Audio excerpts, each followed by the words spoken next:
She texted, "Your family reunion is boring. I'm not going." I responded, "No problem."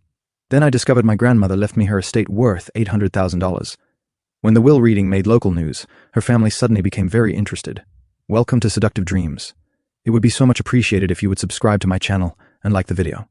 Now, without further ado, let's go. I, 31 male, just got back from the most surreal week of my life. 2 months ago, my girlfriend Veronica, 29, refused to come to my family reunion.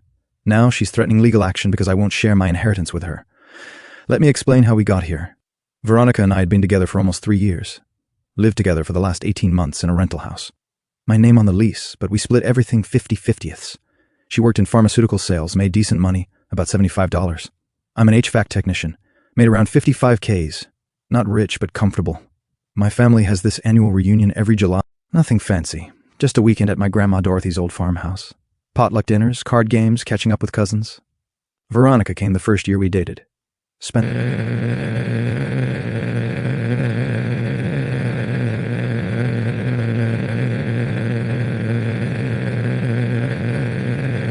Her family reunion is boring. I'm not going. It's just one weekend. For Grandma Dorothy specifically asked about you. She rolled her eyes. Your grandmother can barely remember my name. Besides, I have that spa weekend with Brittany and Jade that same weekend. The spa weekend she'd been planning for months with her 2 best friends who honestly treated me like I was invisible whenever they came over. No problem, I said. And I meant it. If she didn't want to spend time with my family, I wasn't going to force her. What I didn't tell her was that Grandma Dorothy had been calling me more often lately, asking about old memories, wanting to hear about my work, my life. She'd been sick, heart problems, but seemed to be doing better.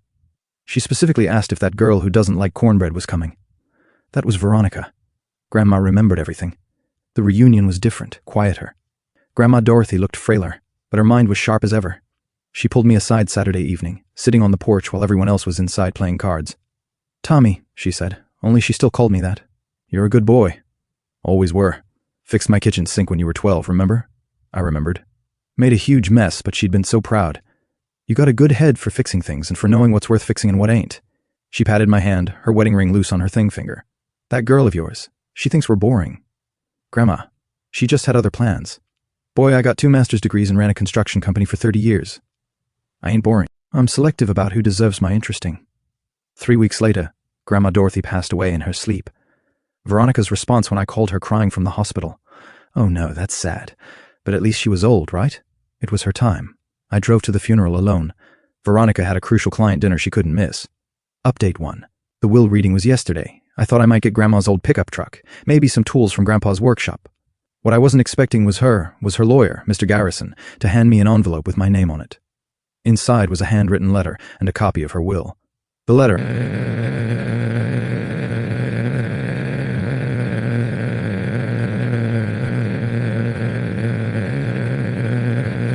You're loyal, and you've got your grandpa's gift for fixing things. I'm leaving you the farmhouse and the land, 42 acres, plus what's left of my savings and investments. Use it wisely. Maybe that girl of yours will think we're less boring when she sees what boring built. Or maybe you'll realize what your grandpa told me 50 years ago. Money doesn't change people. It just shows you who they really were all along. Love, Grandma Dorothy. The estate value, approximately $800,000. The farmhouse and land were worth about $500. Developers had been sniffing around that area for years. The rest was in savings, bonds, and a surprisingly robust investment portfolio. My Uncle Richard got $50 and some family heirlooms. My Aunt Diane got $50 galas and Grandma's jewelry. A few other cousins got smaller amounts, but the bulk went to me. I sat in my truck in the parking lot for an hour just staring at the papers. Then I drove home. Veronica was on the couch with Jade and Brittany, wine glasses everywhere, laughing at something on TV.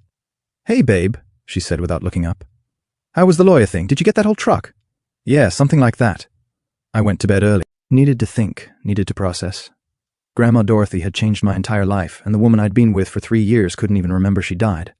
Then this morning, everything changed. Mr. Garrison had filed a will with the probate court.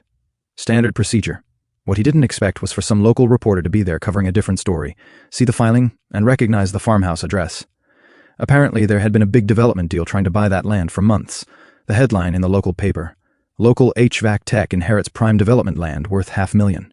It went online. My phone started blowing up. Old high school friends, distant relatives, everyone suddenly wanted to catch up. But the most interesting reaction came from my living room. "Tommy," Veronica screamed. "What the hell is this? She was holding her phone, showing me the article. Jade and Brittany were behind her, eyes wide. Why didn't you tell me? $800,000, it was yesterday. I'm still processing. Processing? You're processing. We've been together 3 years and you didn't immediately tell me we just became rich. Interesting word choice. I needed time to think. Think about what? Oh my God, we can quit our jobs, we can travel, we can buy that Mercedes I've been wanting. We for this is my inheritance from my grandmother. The grandmother whose funeral you couldn't attend. She actually laughed. Are you seriously going to be petty about that? I had to work and now I don't. We don't, Brittany chimed in. Girl, you better lock that down. Put a ring on it before he runs off with some gold digger. The irony was so thick you could cut it with a knife. I stood up. I'm going to stay at a hotel tonight. I need space to think. Veronica's face went from excited to dangerous. Don't you dare walk out that door, Thomas Mitchell. We're a couple. Your money is our money. We're not married, Veronica. 3 years might as well be married. Common law. Not in this state. I'd already looked it up. We don't have common law marriage here. I grabbed a bag and left. As I was getting in my truck, I heard Jade yell, You better get a lawyer, girl. You can't just keep all that money. Checked into a Comfort Inn. Turned off my phone. Tomorrow I'm meeting with Mr. Garrison to discuss the estate transfer, and more importantly, protecting it. Update 2. The entitlement escalation has been something. Day 1 after I left, Veronica called 73 times. The texts range from, Baby, please come home. We need to talk about our future. You're being selfish. I deserve half after supporting you for 3 years. My dad knows a lawyer. Supporting me. We split everything 50-50th since she made more than me. Day 2, she got creative. Showed up at my work with lunch. My coworker Steve gave me a heads up, so I went out the back. She waited 2 hours. My boss finally told her to leave or he'd call the cops. But day 3? Yesterday's when it got interesting. I'd met with Mr. Garrison, and then a financial advisor he recommended. Set up a trust, moved the liquid assets, started the paperwork to transfer the property. Solid legal protection. I went back to the house to get my stuff. Figured Veronica would be at work.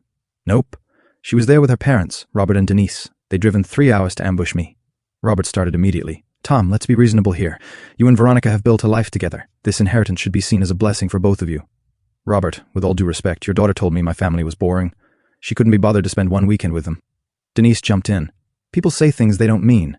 She was stressed with work. She went to a spa that weekend. Veronica started crying. Big theatrical tears. I loved your grandmother. I'm grieving too. You met her twice in 3 years.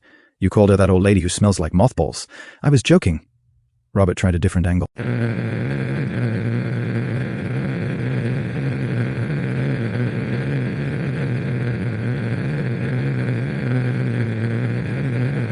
Put in time. We both paid our share. That doesn't entitle her to my inheritance.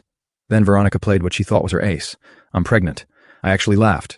No, you're not. How do you know? Because you had your period last week. You sent me to the store for tampons. Her parents looked confused. Denise whispered, Veronica, is this true? The tears stopped instantly. Fine, but I could be pregnant. We've talked about kids. You said kids were, and I quote, dream killers that ruin your body and your bank account. I started loading my stuff into the truck. Box by box, they followed me. All 3 talking at once. This is financial abuse. We'll sue. You can't just abandon her. What will people think? As I loaded the last box, Veronica grabbed my arm. If you leave, we're done forever. I won't take you back when you realize your mistake. I know you're really choosing money over love. No, I'm choosing respect over entitlement. My grandmother's dying wish over your spa weekends. The family you called boring over the woman who couldn't be bothered to show up. I left, blocked all 3 of them before I hit the highway, but they weren't done. Oh no, update 3. The extinction burst. Wait, no, that's not right. Let me call it what it really was. A desperation scramble. It started with a letter from a lawyer. Not a good lawyer, mind you. Some strip mall attorney named Gerald Finch who spelled my name wrong 3 times in 2 pages. The gist. Veronica was seeking equitable distribution of shared assets and compensation for domestic partnership contributions. I forwarded it to Mr. Garrison, who actually chuckled on the phone. Mr. Mitchell, this is what we call a fishing expedition. He's hoping you'll panic and settle. I'll handle it. His response was beautiful. 1 page citing state law, precedent, and the fact that 1, we were never married.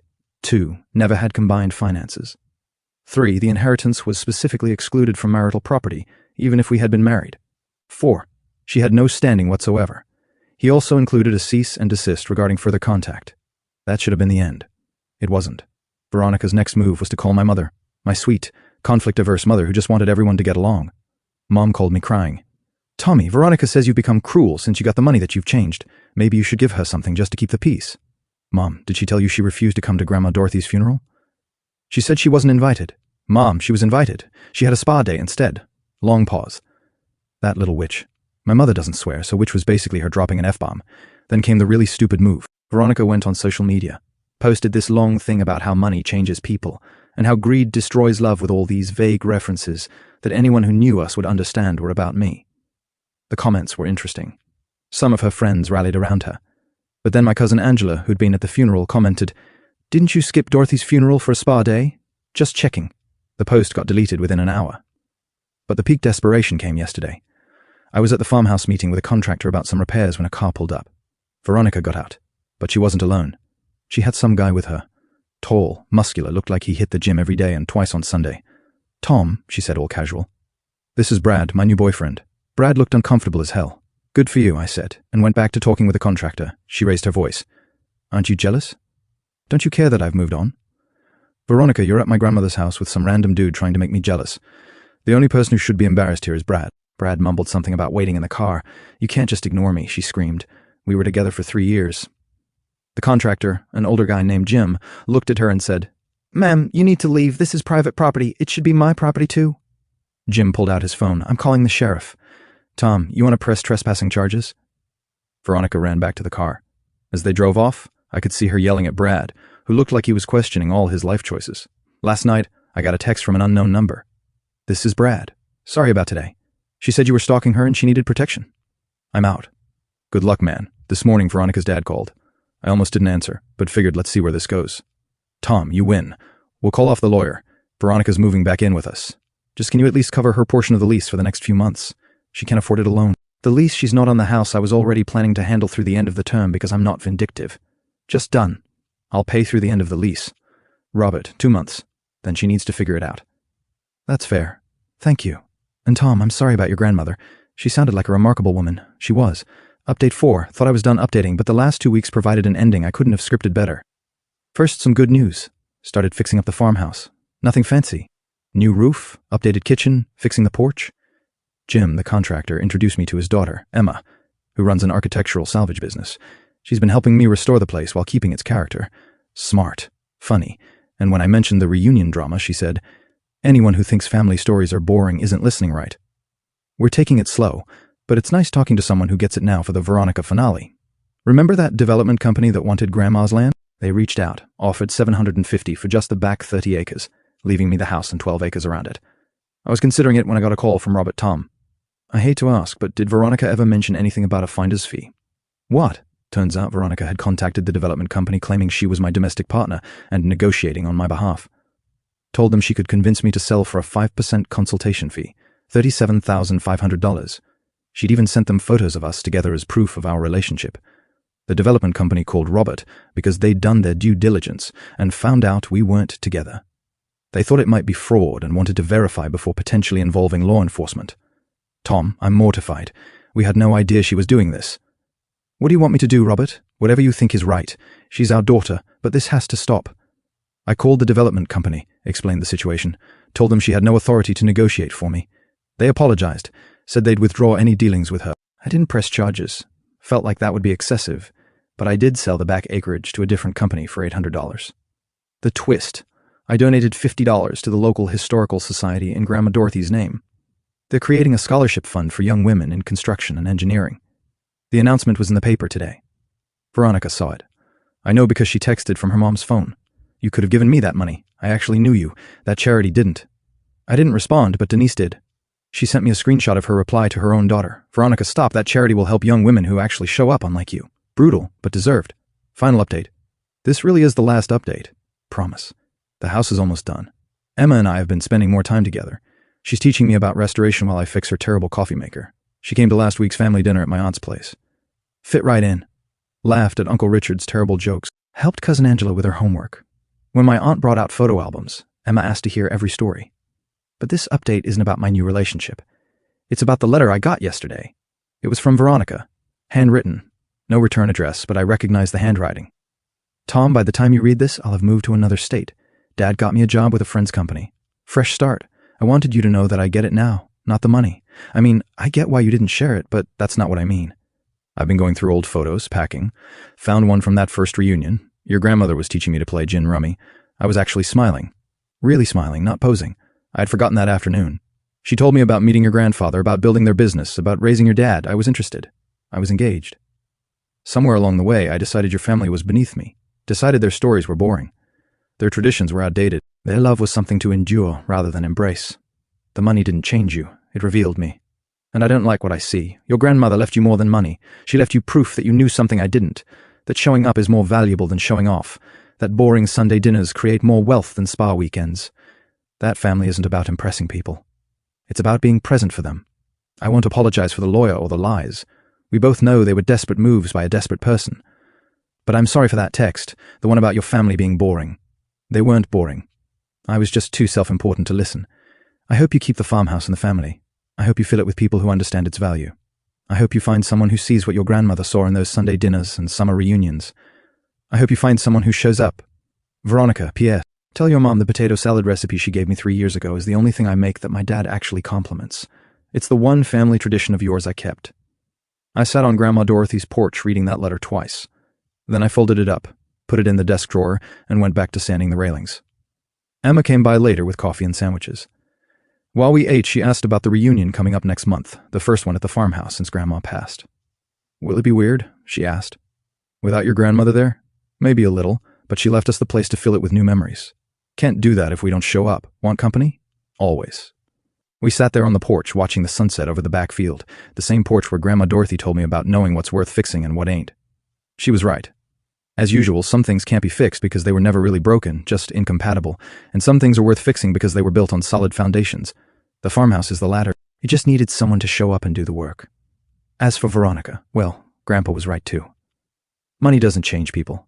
It just shows you who they really were all along. I'm keeping the farmhouse, I'm keeping the traditions, and I'm keeping the people who show up. That's all Grandma Dorothy ever asked for anyway. Edit. Since a lot of you asked, yes, the reunion was amazing. Emma made Grandma Dorothy's cornbread recipe, found it in her handwritten cookbook, and it was perfect. My mom cried. The good kind of tears. The scholarship fund has already selected its first recipient, a 19-year-old woman studying construction management, and Robert sent me a text last week. Veronica's doing well at her new job. She joined a local volunteer group.